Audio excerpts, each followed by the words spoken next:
Hello, PR Maven Nation.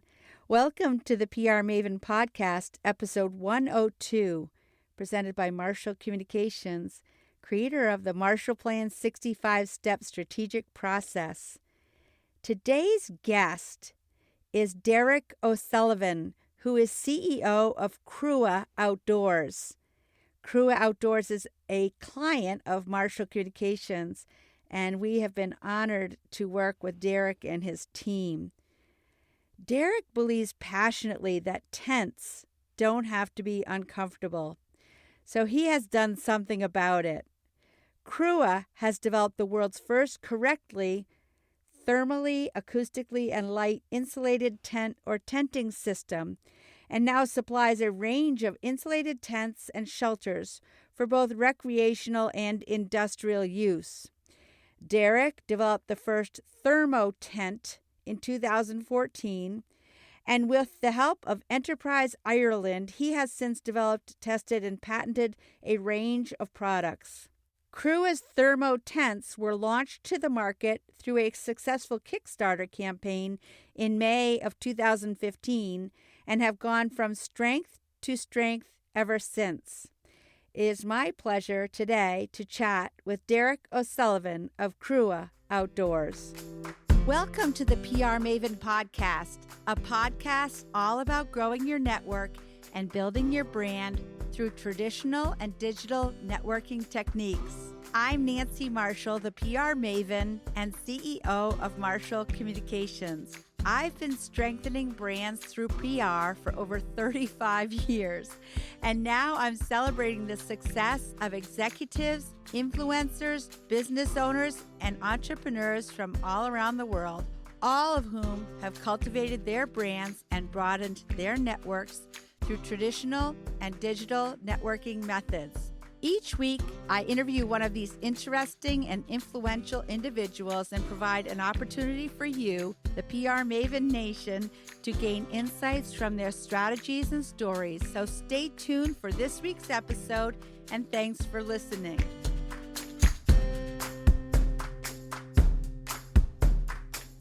So Derek, tell us about your love of camping and the outdoors and how you have built a company out of it. Well, Nancy, I grew up in the southwest corner of Ireland, in County Kerry here, in a little townland called Derrymore, which is nestled neatly between the Slieve Mountains and the Atlantic Ocean, and it's perfect camping territory, I guess. So I did a lot, and I grew up, for long periods of time in tents in those mountains and on those beaches.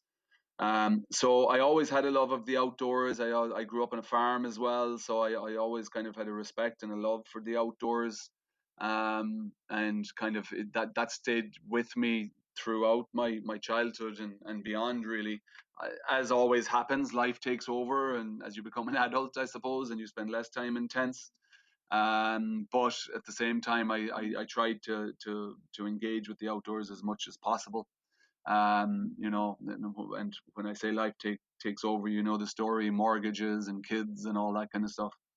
But I did have a problem with traditional tents, what I would call traditional tents, right through that time, and even up to more recently, where I found traditional tents to be quite uncomfortable a lot of the time. They were either too hot or too cold or too noisy or too bright. And I kind of thought to myself, why they don't need to be. You should be able to have a comfortable night's sleep in the outdoors, because the better you're rested in the outdoors, obviously the better experience you're going to have on your trip and your camping trip. And quite often now camping trips are shorter, so you want to make sure you're well rested to make good use of the time you get away. So I started designing. That was kind of, I suppose, around 2015. I started thinking in my own head and designing a tent that would be insulated. So it would be thermally, acoustically, and light insulated.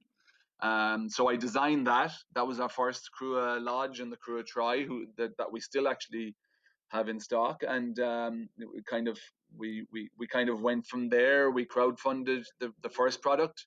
We saw that there was, some interest there, and we kind of went from there. And I suppose that's where CRUA Outdoors was born, so to speak, called thermo tents back those days, but called CRUA Outdoors now. and the rest, I suppose, as they say, kind of is history, you know. Where does the word CRUA come from, Derek? CRUA is an Irish word. It's actually a Gaelic word that means hard or tough. So we felt it was a good fit with what we wanted the brand to be. We wanted the brand to stand for being hard, tough, safe, secure, different. So that's kind of where the thought for the using the Gaelic word obviously is in keeping with our heritage and our foundations here in Ireland, and we just felt it was a good fit, and we went with that. Well, I love that too because I think people who are accustomed to camping and spending a lot of time in the outdoors are also tough people and they're resilient people. So I like that concept. I think you have to be. Sometimes you come across some stuff out there, so I think it definitely helps if you're going to spend a lot of time in the outdoors. How have you used crowdfunding to build your market, Derek? Well, crowdfunding has been, at the center of everything we've done really from the start. I mentioned there that we crowdfunded for the launch of our first product and that was on Kickstarter. So the notion of Kickstarter is basically people pre-order the product. So it got us a chance to validate the early tents, and it gave us a chance, I suppose, to make sure somebody was interested in this and people would wanted to buy it. We've gone on from there and we've crowdfunded or launched, I think, 6 other products now through Kickstarter or Indiegogo. It's been great for us because like I mentioned, it validates the idea of the product. You know that you're not trying to build sandcastles in the air. It gives us a chance to make sure that people want to buy it before you actually put it into production. And for the consumer or the user, they tend to be early adapters, and it gives them the chance to get access to the first ones off the production line, as it were, and to influence future designs and future changes in that particular product. So it's been that rewards based crowdfunding, which is essentially a pre-order portal, has been huge for us. We've also engaged in what's called or what's known as equity crowdfunding, where we actually give our community and our customers an opportunity to own part of CRUA. So they actually buy into the company, they buy shares in the company or stock in the company. Um, Equity crowdfunding was pioneered really in the UK, and probably most notably by a brewery called Brewdog, a Scottish brewery. But it's becoming more widespread, and I think it's only very much in its infancy. I think it can be a very useful tool for small startups like us to raise equity capital, at the start, as it were, without having to kind of go towards venture capital and that kind of thing. And it gives us a chance to get a really engaged community then as well. When people are pre-ordering products and they get them, or people buy into the company, it's almost a ready-made community. So it gives you a leg up from that perspective. So that's a long-winded way, Nancy, of saying that crowdfunding really has been central to everything we've done, be it people pre-ordering our products or actually buying into the company right from the start. Well, I'm excited because I'm expecting my Koala 2.0 hammock that I ordered on Indiegogo. So I'm looking forward to receiving that and setting it up by the lake where I go on the weekends. Why don't you tell us about your new product, the Koala 2.0 hammock?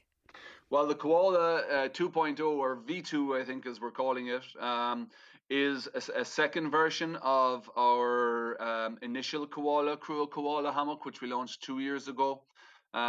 People loved that hammock. It was our biggest ever crowdfunded launch. But we're always keen to improve it. So we kind of listened to the first batch of customers. There was about 5,000 went out. We listened to our customers' feedback, and we've improved it, and we've improved the design, and we're keen. That's the other thing about it being very very crowdfunded and community oriented, is that we take what our community says quite seriously, and we offer them the opportunity to come back and suggest ways that they can improve products from before they run into the second production run, that kind of thing. So we did in this particular case.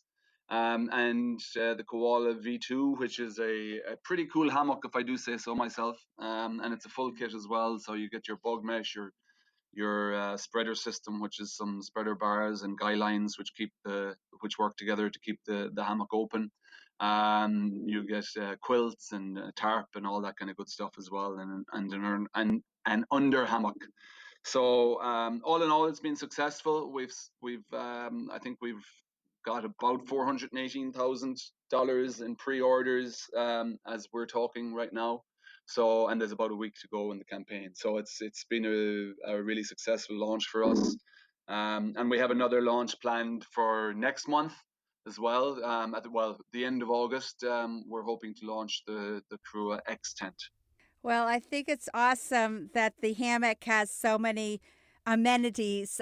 I'm excited about the drink holder, which you can use for your water bottle or perhaps an adult beverage, which I might occasionally enjoy, as well as you have a ditty bag and there's an iPad holder, I think, and a cell phone holder.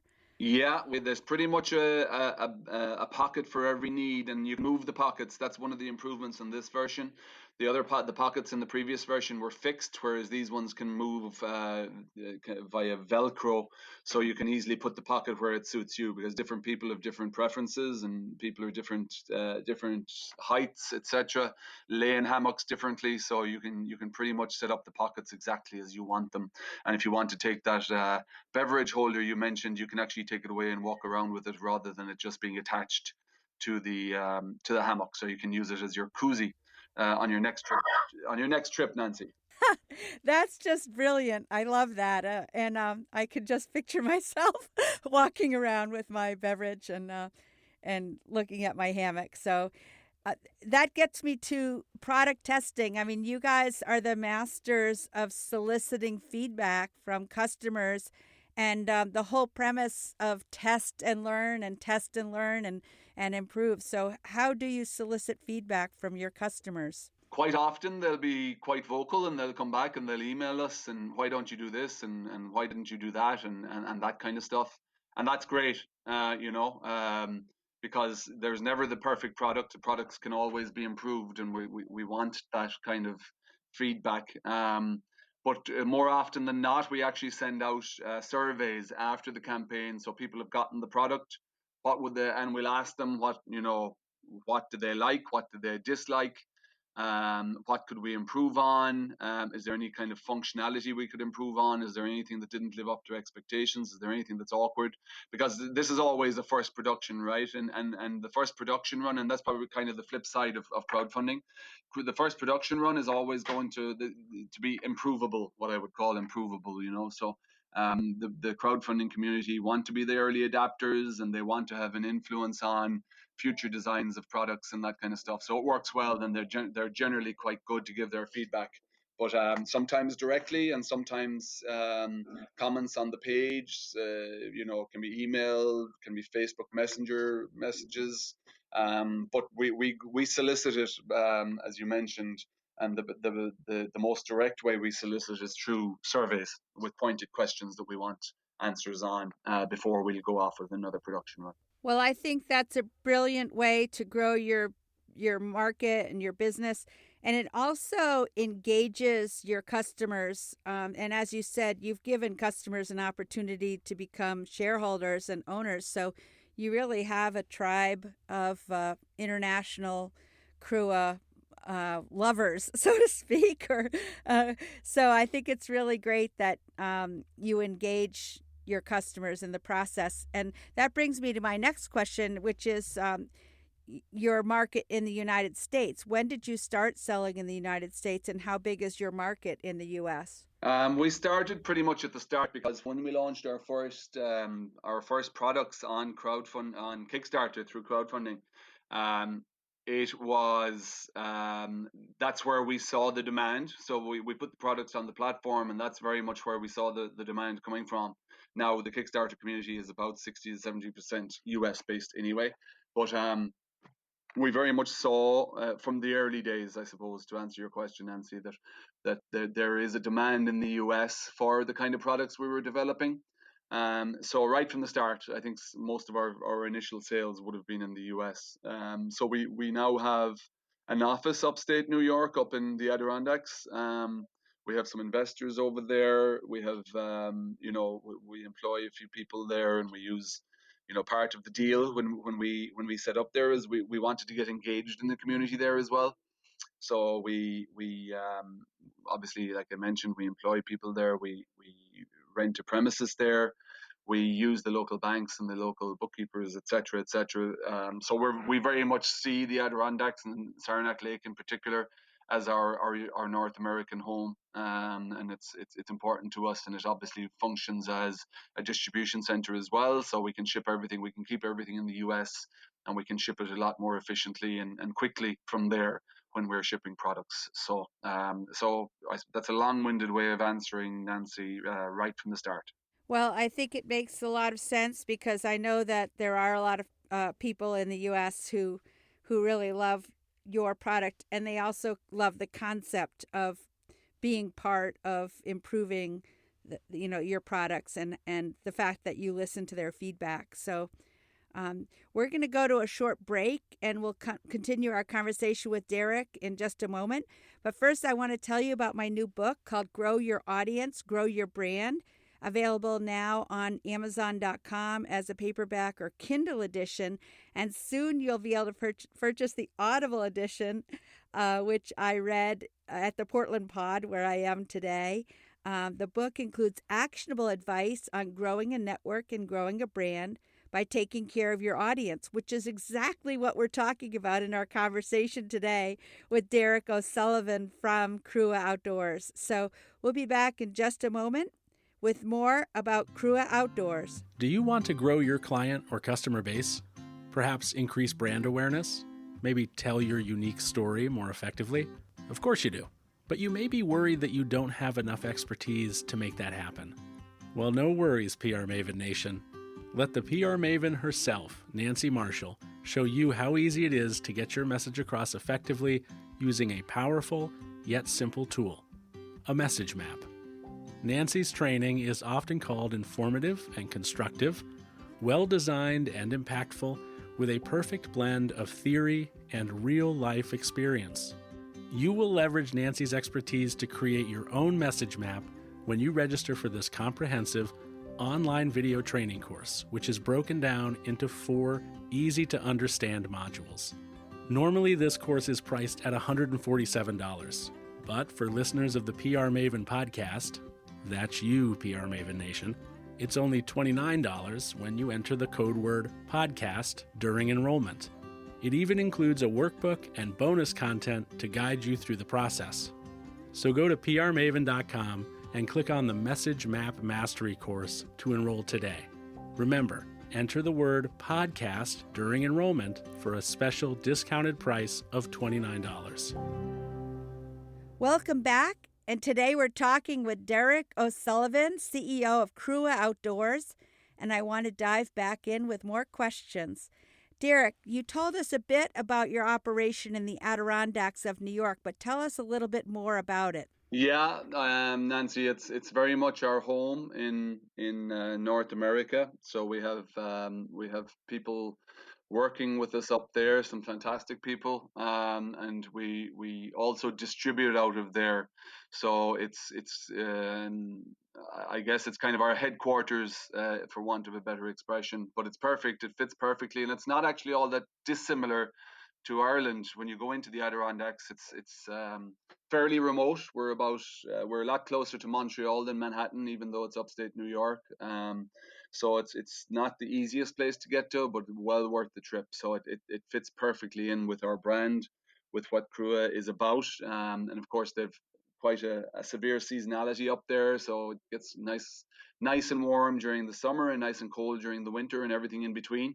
And the autumn and the spring tend to be Irish, what I would call Irish weather, with a mix of everything. So it's it's been great. We're there now a number of years, since 2016 actually, so nearly 4 years. So it certainly feels like home. Well, of course, it's an area where I've spent a lot of time myself because my sons have been ski racers at Whiteface Mountain, which is there in Lake Placid. And the reason that you and I are working together actually is because of our mutual friend, Adele Connors from Lake Placid. So I'm very grateful to her that she introduced us to each other, and having known that my agency, Marshall Communications, has worked with a lot of companies in the outdoor industry. Adele made the introduction, and that's how we know each other. So I'm grateful to Adele for that. Yeah, Adele has been a mentor for the business since we first met, actually back in 2015, I guess, where she's part of the Point Positive investment group who actually invested our initial seed capital into the business. So Adele is invested in every possible way in CRUA. So she's been a great voice, and she's been certainly there to point us in the right direction on certain subjects. Yeah, she's an incredible person and a true friend. So I'm so glad that I met her through the Agency Management Institute that actually we were both part of for many years. So, I second that. so Derek, how have you received support from these investors in the Adirondacks for job creation? Well, we've as I mentioned, Point Positive has invested, so we've received financial support, obviously, in a number of rounds at this stage. They'll get involved sometimes as a side investment in our Cedars rounds. So they've been involved in a number of rounds of investment since the start. But just as importantly, I think they've been involved from from a mentorship point of view. Melinda Little, who is the administrator and kind of runs that whole group, has been fantastic, and I couldn't thank her enough. Really, she's been a huge help to us ever since we first met. And I certainly consider her a mentor and a friend. And there's also two of the Point Positive investors, Kip and Ted, who are now on our board as well. So they're really, I suppose, integral, or they're really integrated into the business right from the foundations up. So they're a hugely important part of our business, and hopefully will remain to be as we move forward and grow. Well, I commend you for building this worldwide network.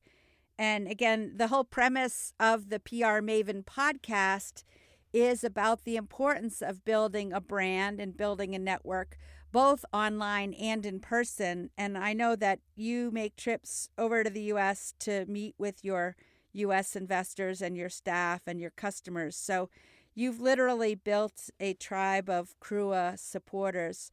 And how have you gone about doing that? Is it something you knew how to do, or have you figured it out as you went along? How did you know? Very much figured it out as I went along, kind of taking 3 steps forward and 2 steps back, Nancy, as anybody who tries to start a business will tell you. The most, I suppose, we started. How I met Point Positive actually was interesting, because I went to an investor forum that was on in Manhattan, and so I got a flight. I had to fly to the West Coast for kind of another business meeting, and if I guess we were at that time we were more concentrated on what I would call traditional distribution. Since that, we've morphed very much into an e-commerce company, but at the start we were trying to, I suppose, see would the traditional distribution and brick and mortar way work for us. So I spent a lot of time in the air and eventually learned that that wasn't for us. It was probably an expensive way in time and money to learn it, but we learned it eventually. And on the way back from one of those trips, I stopped in Manhattan for an investor forum that was going on there. And we were kind of talking to a few different investors, and a lady contacted me and said, look, this isn't for us or for me per se, but there is this group called Point Positive up in the Adirondacks, and it sounds like the product might be a fit for them and the geography might work, etc. So I said, great. And she made the intro. And the intro was to Melinda, and as I mentioned earlier on, the rest, as they say, is history from that perspective anyway. So it was kind of, that's how we started out. And then around that time, somebody introduced me as well. A mentor at this side through Enterprise Ireland introduced me to crowdfunding and said maybe this is a good way of getting validation for the product and getting a few sales on the board, as it were. So I started to learn, and the more I read and learned about crowdfunding, the more I said, yeah, this this definitely looks like it's a good fit for what we're trying to do. Now, we made loads of mistakes since, obviously, but we tried to learn from them and move on. But crowdfunding was one that there have been pioneers of crowdfunding who have done massively well. Brewdog is one in the UK. Who have raised a huge amount of equity capital through crowdfunding, and they were one of the pioneers of equity crowdfunding. And then if you look at Kickstarter, a company I really admire is Peak Design, and their last crowdfunding campaign for the tripod last summer raised something like $12 million in pre-orders. For an early stage company. So if you get it right, it can be very right. But we're still learning, very much a work in progress, but hopefully we're getting there. We're improving. Well, I commend you because obviously you're passionate and you're persistent and you've got tenacity and grit. And, as someone who has owned my own business now almost 30 years, I know that it never gets easy. And I think part of it is you do want to continuously improve and raise the bar. And, it's almost a blessing and a curse to be an entrepreneur. Yes, I agree. There's so many, everybody looks in from the outside and they tell you, it's all great and you're great and you get the pats on the head and the pats on the back and all that kind of stuff, but they don't see the downside of it, which means a lot of late nights, a lot of replying to emails all over the world at all times of the day or night. I remember when our kids were small, because we have a 5-year-old, a 6-year-old, and a 9-year-old, or nearly 9-year-old. And so,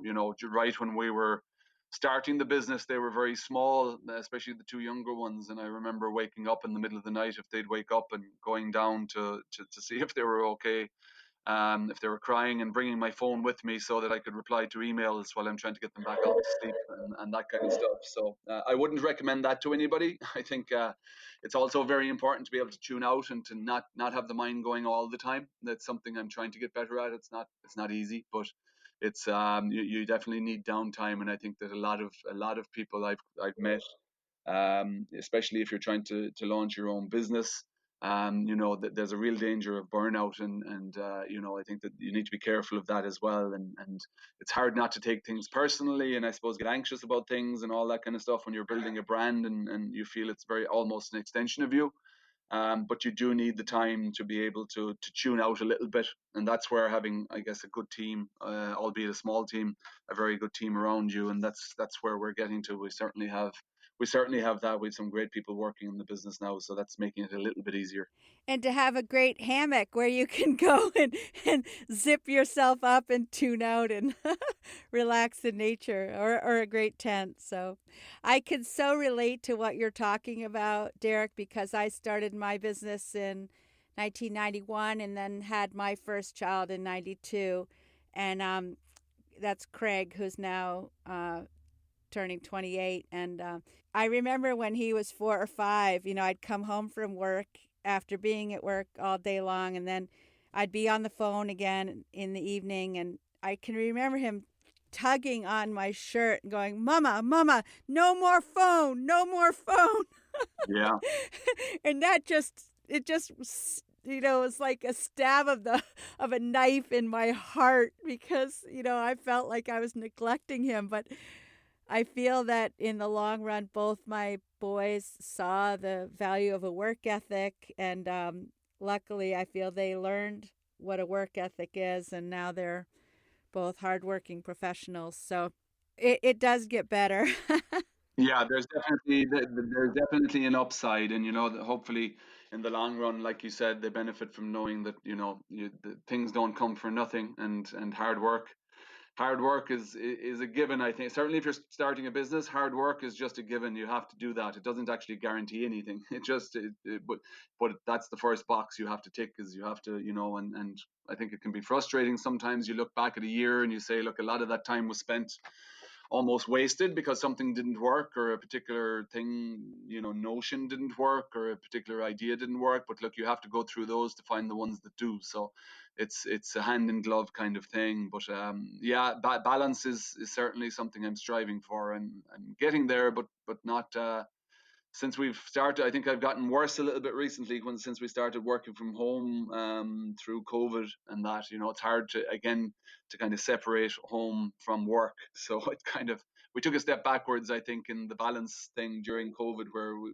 seemed to be working a little bit more again. And just before you go to bed, the temptation to turn on the computer and check X, Y, or Z, and there you are 2 hours later, still checking X, Y, or Z.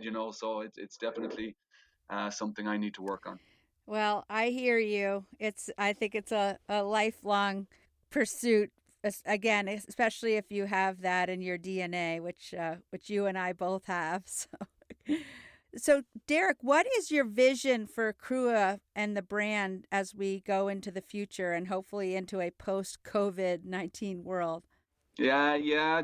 Growth is very, very front and center, but also we're kind of looking at a few what I would call slight pivots or additions, I guess, slightly different verticals, maybe they would say it in industry. But we're looking at a rentals platform. So first of all, we're going to keep launching new products, and that's a given. But the things we're kind of looking at expanding into that we're already touching on, I guess, but placing a little bit more focus on is we're going to launch a rentals platform where people can rent certain CRUA products and certain CRUA tents, where we'll ship it actually to them and they can use the product, send it back to us, we'll check it and clean it and all that and send them out again. It's quite a disruptive model, and I think it's something that could prove to be very popular, as people may not want, people are more comfortable with the notion of sharing, everything really now. Certainly pre-COVID, and I think it's going to happen again. You had the rise of Airbnb and Uber, and we know all of the unicorns. I mean, amongst many others.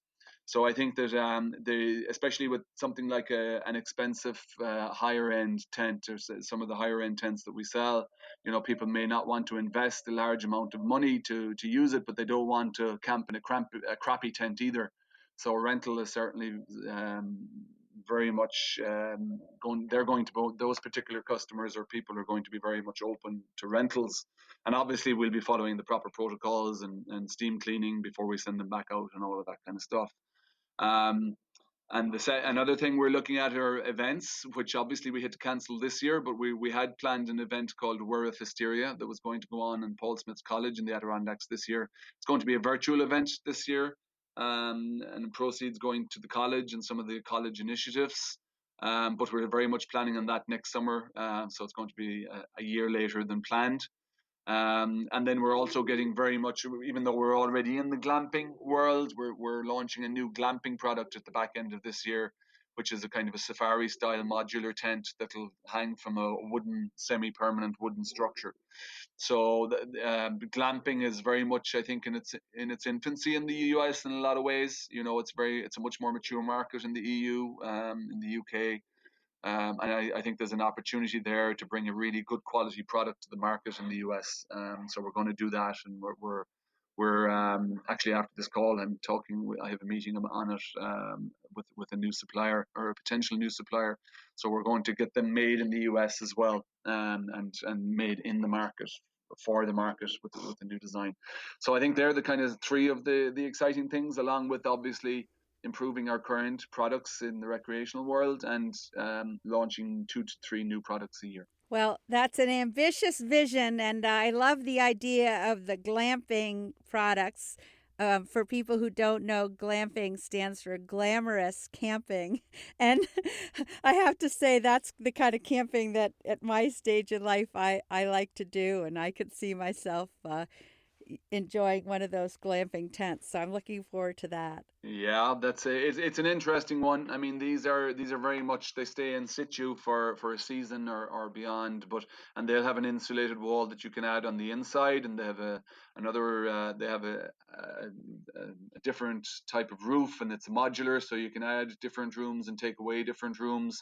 So we're excited to launch it, and we're going to launch it in Q4 this year, for delivery in Q1 of 2021, and kind of ready for the spring season 2021. I think a lot of people are anticipating a big outdoors season next season. Hopefully we'll kind of be coming out of COVID by then. There'll there's talks that we should have vaccines, but of course that's a great unknown as well. So, but either way, I think people are planning on a big outdoor season next year, and we want to be ready for it. And I know a lot of glamping operations or hotels where you'll generally see these popping up is people that want to set them up as on private property. So it may be people with a piece of land or a piece of property, or small hotels, big hotels that want to add glamping to their mix. So I think we're anticipating it being positive and popular in 2021. So we want to make sure we have all our development done this year, start our sales and deliver in early next year. Well, I have a cottage on a lake, and I have these two sons who like to come and bring their friends, and oftentimes they're staying up into the wee hours of the night playing beer pong or something like that. And I would just as soon send them out to a tent, so I can go to bed at a reasonable hour. So I can see having one of these tents set up in the yard and saying, okay, if you want to play beer pong until 3 a.m., go at it, but let me go to bed and sleep in peace. So I will look forward to using that too. Absolutely. I know where you can, sold. I know where you can get a good one, Nancy. I know where you can get a good one. Great. So, Derek, is there an app or a book or a website that you have found helpful in growing your business, and why? I would say there are probably a lot. I mean, our website, our own platform runs off of Shopify. So we use a Shopify platform, and we use their plugins and their apps and that kind of stuff. That run off of that. I wouldn't identify any one particular kind of app or website from an informational point of view. A lot of I tend to do a lot of flicking through LinkedIn, and try to make a lot of connections on there. I find that can be quite useful. And I tend to stay fairly well informed when I can, of the news and abreast of market reports and that kind of stuff. But that comes from a wide variety of sources, So I'd be slow to identify one or two in particular, but I do try and stay on top of things. But it would come from, literally a very wide spectrum of sources. Well, I have one that I would like to recommend to you that has helped me a lot as far as quieting my busy mind. And I actually use it to help me fall asleep at night. And that's an app called Calm. And there's another one called Headspace, but both of them are really good if you can't shut your mind off at night or anytime during the day, actually. So I'd encourage you to check that one out. Calm and Headspace. Well, I'm writing them down here, so I certainly will. Yeah, you could download them on your phone, and then, when you can't turn your busy mind off, it's really good to just check out. Okay, well, that sounds like a very good idea. So, Derek, how can people get in touch with you? People can get in touch with me through CRUAOutdoors.com. Or they can get me on email. My own direct email is derekos@CRUAOutdoors.com. So DEREKOS @CRUAOutdoors.com, and that's all one word, CRUA outdoors.com. So people can feel free to reach out at any time. And I know from experience that you are very responsive. Yeah, well, that's part of the problem, probably, Nancy. That's part of the problem. Believe me, I know. As I said before, it's a blessing and a curse.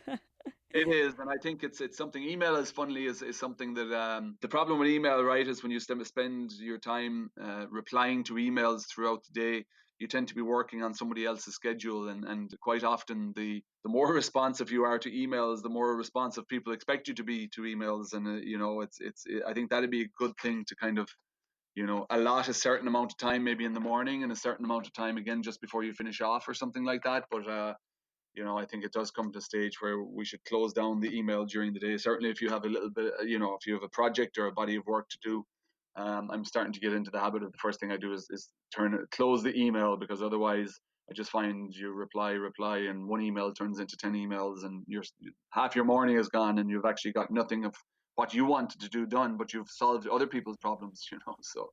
And that we'll have to do another podcast all about that, because I can see both sides of the coin on that. So I want to thank you, Derek, for joining me. This has been very, very interesting, and I can think of all kinds of people, who are part of PR Maven Nation who are going to enjoy listening to you and being inspired by your story. So I thank you for taking time out of your busy schedule to join us today. And I look forward to continuing the conversation in the future.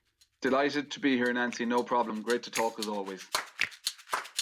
That's it for this week's episode. I'd like to thank you for listening, and if you feel that you've gotten value out of today's conversation, consider leaving a 5-star review on iTunes or whatever app you're using to tune in. If you haven't subscribed yet, you should do so. I release a new episode each week, and subscribing will make sure you get an alert when there's a new episode. You can also join the PR Maven Nation by going to prmaven.com/nation and clicking join. It's free, and it's a great community of like-minded individuals who are all looking to learn and grow from one another. If you have an Alexa-enabled device, be sure to add the PR Maven Marketing Minute to your daily flash briefing menu. Thanks again for listening, and have a great rest of your week, PR Maven Nation.